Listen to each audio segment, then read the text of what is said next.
Welcome to another edition of Captain's Log.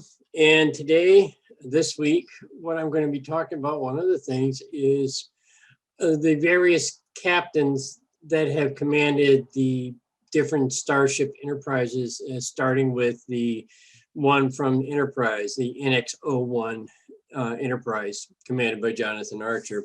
Now, by my count, there's been about a total of 12 people who have commanded the various enterprises throughout what I call the prime timeline of Star Trek. And I define that as, starting with the Enterprise, the show Enterprise, on up through, with the original series. And then, of course, there's going to be the Next Generation series, the original series movies, and the Next Gen movies. Now, of course, that differs from the copyright holders at CBS who say any of their shows that they have right now are prime timeline, including Discovery. The only one I would consider prime timeline of theirs would be Picard's. Lower Decks is another thing altogether. It's a fun one. I don't necessarily consider it part of the prime timeline, but it is fun to watch. Now, some of you, of course, will have different ideas of what is or isn't in the prime timeline, and that's fine. That's, if that works for you, that's fine. But we're going with my definition, my show, my rules kind of thing. So now, with that in mind, the first captain I want to talk about, I've already mentioned briefly, was Jonathan Archer, the Enterprise captain, and he commanded the USS Enterprise NX-01. Now, briefly, Jonathan Archer was a 22nd century Earth human Starfleet officer. This was before the Federation even came around, and he was in command of the NX-01, which would have been not United Federation, but United Earth's first full-fledged starship. I believe they were able to get it up to just over warp 5 during the show. Now, in that role, he was responsible for, the role of captain of the Enterprise, the first one. He was responsible for greatly expanding Earth's presence, presence would be a good word, in the Alpha and the Beta quadrants in the galaxy, the known galaxy. And he made first contact with a bunch of species, among them the Klingons, the Andorians, and the Xindi. And we all remember that series, the season 3, where they were in the Expanse going up against the Xindi. Not my favorite part of the show, but it did introduce some interesting sidelights where Archer was, trying to figure out, this is before they even had the Prime Directive, if he should or shouldn't interfere, despite how he felt about the situation, that kind of thing. Now, as you all know, if you've watched the original series, John Gill was a historian, and he considered he was a historian for Starfleet, or the United Federation. He considered Jonathan Archer as the greatest explorer of the 22nd century, because he literally did go where no man has gone before. And also, Archer is wide. I briefly mentioned the Xindi. He was given credit for saving Earth from the Xindi because of what he did in the Expanse, but at the cost of some of his own personal values, the way I look at it. And he also took the first steps towards forming the United Federation of Planets. In fact, he was actually one of the Federation's first presidents. Now, the next captain I want to talk about is, he captained he was the first captain of the Enterprise, the NCC 1701, and that, of course, is Robert April. Robert April was a 23rd century human Starfleet officer. This was after the Federation had been formed. And in 2245, he was given command of the brand new Constitution-class USS Enterprise. I mean, he was the very first captain. Now, he commanded the Enterprise until 2250, when he turned command over to his first officer, who was Christopher Pike. And now, at some point, following his tour of duty as captain of the Enterprise, April was promoted to Commodore. And for the next 20 years, until about 2270, he was the Federation's ambassador at large. And we saw this in the animated series, The Counterclock Incident, which I believe was also the last episode of that particular series. Now, April, by the year 2256, however, he had been so active, he had been so active and in Starfleet and being an ambassador, he was considered one of the most decorated captains in Starfleet history up to that point. Now, the next captain we're going to talk about is, of course, Captain Christopher Pike, the second commanding officer of the Constitution-class Enterprise. Now, as I mentioned, in 2250, he was promoted to the rank of captain and given command of the Enterprise, taking over from Robert April. And he served for a total of 15 years up until the year 2265, when he gave command of the Enterprise over to, or transferred command of the Enterprise over to, of course, James T. Kirk. Now, of course, Pike was the one who had first contact with the Telosians on Talos 4, and as a result of his encounter there on Talos 4, the only death penalty on the books in Starfleet regulations is attempting contact with the planet of Talos 4. And the reasons for this are illustrated in the pilot film, the original pilot film for Star Trek, The Cage. They were mind control. They can make you see things, whatever, and that weren't there. They control people's minds at great distances. And we saw this, of course, in the two-parter episode of the original series, The Menagerie. Now, of course, Captain Pike was, kind of more of a darker, I mean, he was heroic. He knew how to command a ship. He was well liked, and people were very loyal to him, but he was still kind of,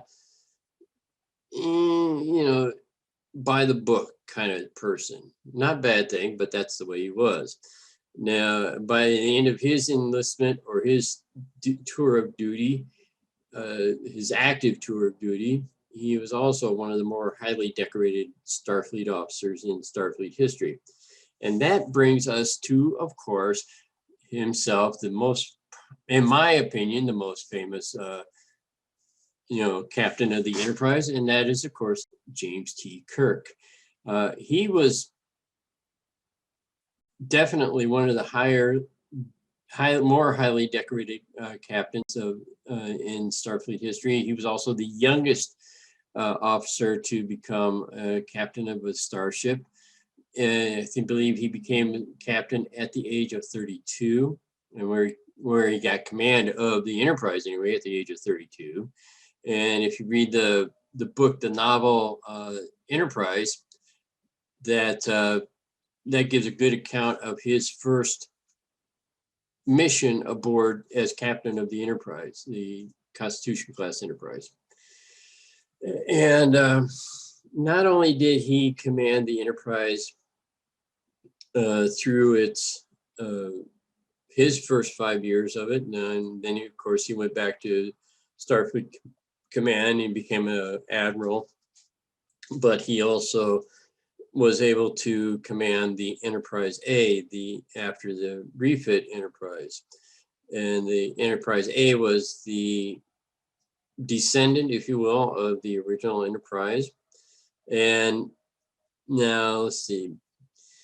what else? Okay, now I just mentioned that Kirk went back to Starfleet Command. He became a rear admiral, and we saw this in the movie Star Trek: The Motion Picture. And he had given command over. He recommended Will Decker, the son of Matt Decker. If you remember the episode The Doomsday Machine, this is his son. And Decker commanded the Enterprise during the refit to the updated Constitution class. And this was after Kirk's first 5-year mission. And now Kirk, though, was very envious of Decker getting command of the Starship Enterprise because he wanted to be back. He didn't really want to, even though it took him a while to figure it out. He didn't want to give up command of the Starship because that's where he felt the most alive. Now, the refit of the Enterprise took 18 months, and Decker was part of that. Now, Kirk did manage to regain control of the Enterprise because he convinced the higher-ups at Starfleet Command that he was the only one who really had the experience to know what to do with the V'ger device that was coming and possibly going to be destroying Earth, threatening Earth. And so he took over the center seat. And during that incident, Commander Decker, after temporary demotion to commander, combined with the V'ger device and was essentially listed as missing in action. So that left Kirk to officially take command because of that, and with Decker gone. And let's see. Now, of course, Kirk took a demotion to captain after that.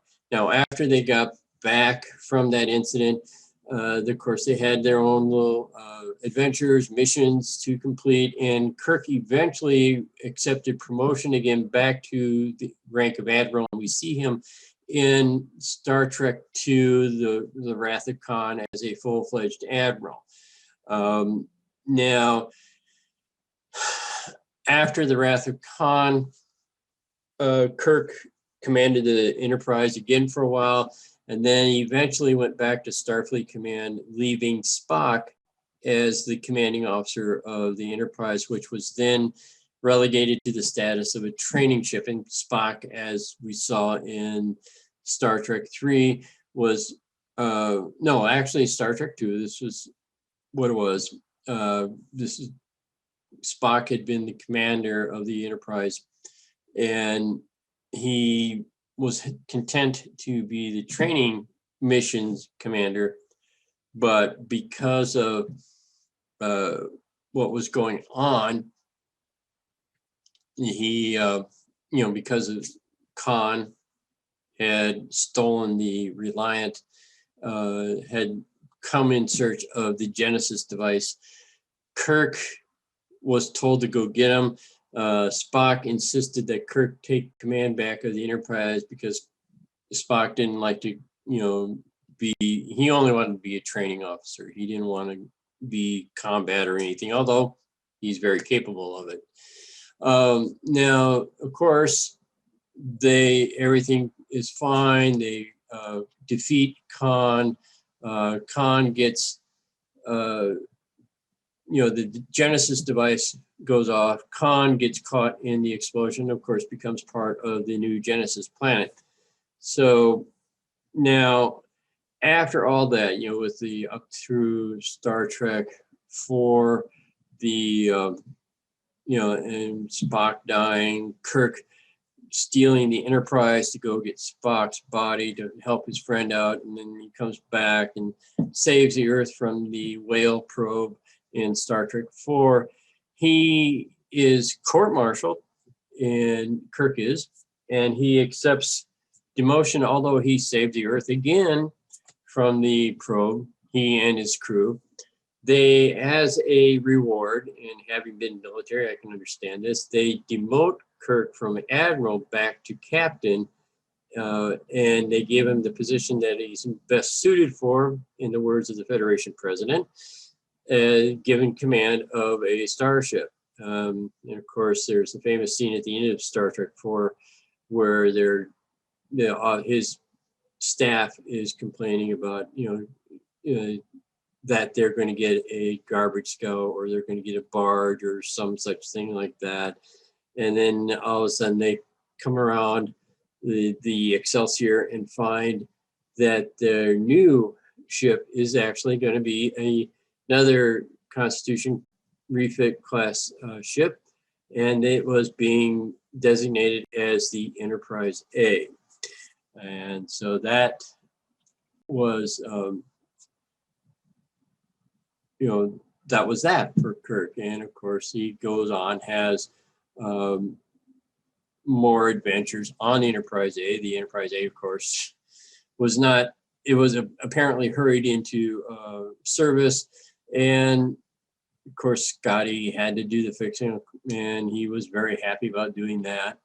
And eventually, of course, up through the events of the Star Trek VI, the Enterprise A was in service, and Scotty got her into shape and stuff like that. And the last we knew of that, Kirk and crew were finally retired after the events in Star Trek VI. And the next time we see a starship with the name of Enterprise is at the beginning of Star Trek Generations, the 7th Star Trek movie. And that was the Enterprise B under the command of John Harriman. I did a little research on John, and he, of course, is a human. I loved his comment at the beginning of Generations where he said he remembers Kirk's adventures from, having read them as a boy, and I could just tell Kirk was going, oh, that you didn't have to go there, kind of thing. Now, of course, we all know during the Enterprise B's shakedown cruise, the temporal nexus was coming through there, and they rescued some ships, the Elorians, and of course, one of the people on there was Guinan, who we later see in the series Star Trek Next Generation. And of course, we all know from having watched the Next Gen shows that she was a long-lived, I doubt she was mortal or immortal, but she was very long-lived, probably longer than Vulcans, who live upwards of 200 years. And I think it was mentioned during she had been alive during Samuel Clemens's time, which was back in the 19th century. And so already here they are in the 23rd century. And so she's at least 400 some years old by the time of, or thereabouts, by the time of the movie Star Trek Generations. But anyway, back to John Harriman. He was at a loss because his ship wasn't completely equipped. He was a bit hesitant, and Kirk reminds him that risk is part of the game if you want to sit in the center seat. So John, later on, I found out through researching various sources, finally got his sea legs, as they said, as captain of the Enterprise, and went on to have a very successful career. And if you find out what eventually happened with John by watching the fan film of Gods and Men, which I have a copy of, and I love it. It's in my opinion, really good film. It ties up a lot of loose ends from the original era. And, it's fun. Now,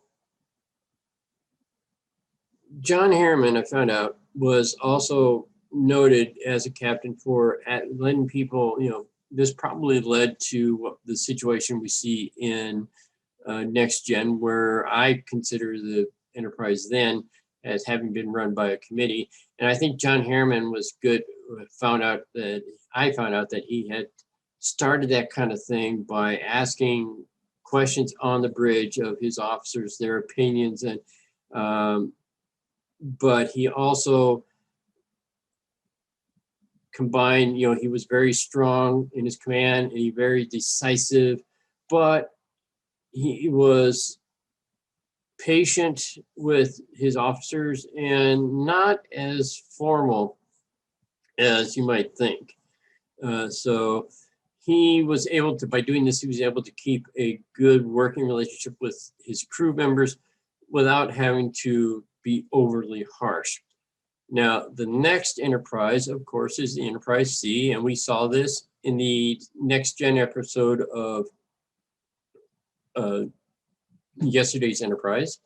It was commanded then by Rachel Garrett, and she was, excuse me, she was, of course, a human female, Starfleet captain, and she's mostly known, as being the captain of the Enterprise when they went to war with the Romulans, which was, I think, in Next Gen, they said something about 20 years before Picard's time on the Enterprise D, which was a Galaxy class. The Enterprise C was an ambassador class. I forgot to mention the Enterprise B real quick, was an Excelsior class ship, although a later edition of that. Now back to the Enterprise C. In our year 2344, the Enterprise C responded to a distress call from Romulus by Commander Savick, and the Lieutenant Savick that we see in Star Trek 3 and 4, and she was in command of the USS Armstrong. Now, Captain Garrett was presumably, according to the history, died in battle against the Romulans at that time in 2344, along with most of the crew. However, as we see in the episode yesterday's Enterprise, she was drawn forward, her and the Enterprise was drawn forward in time to the Enterprise D's time, and she met up with Picard, of course, and them. And however, he managed to convince her to take the Enterprise C back through the rift and set history right.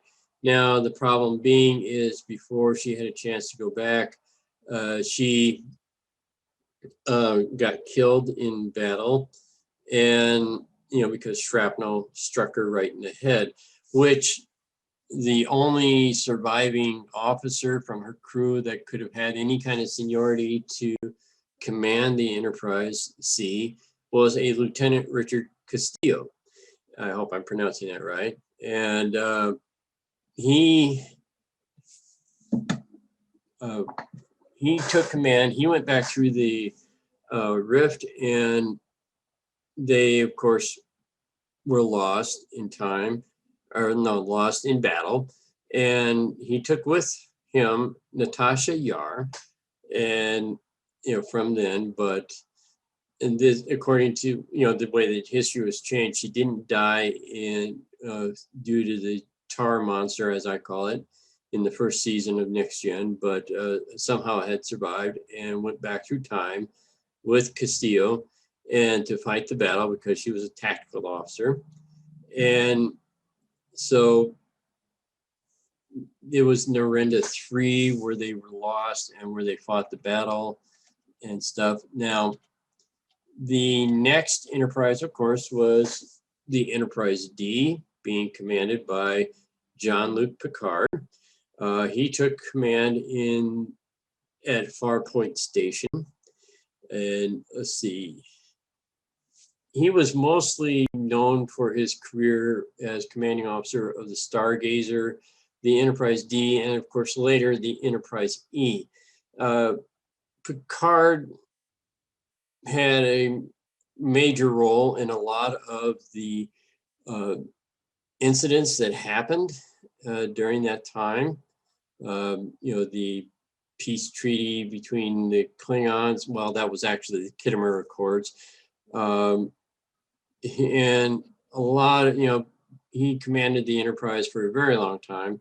And of course, the Enterprise was lost the Enterprise D, that is, was lost during the incidents in Star Trek Generations, where Picard met up with Kirk and they came back and they saved the galaxy again. And so Anyway, that is that as far as the direct line of command. Of course, there was times while Picard was in command of the Enterprise D when it was taken over.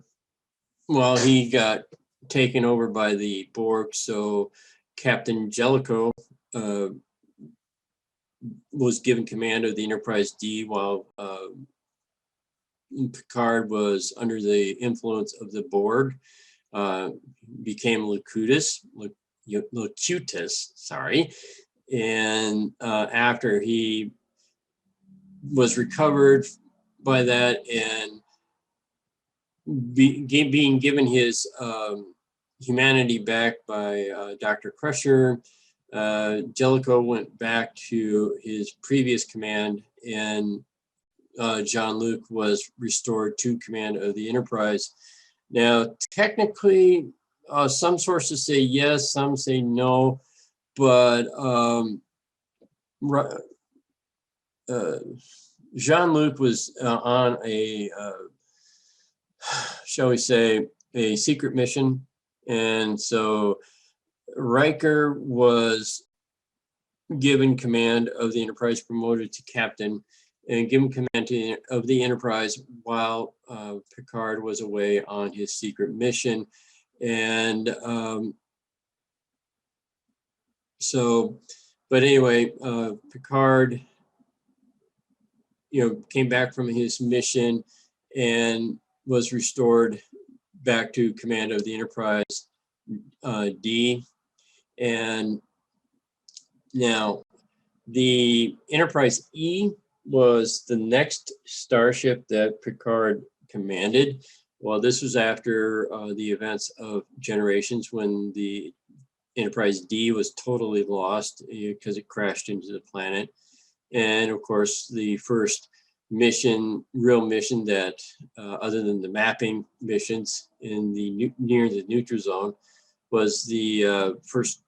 It was in the movie First Contact, and that was, as far as I know, somewhere between the time of First Contact, the movie First Contact, and the new series Picard.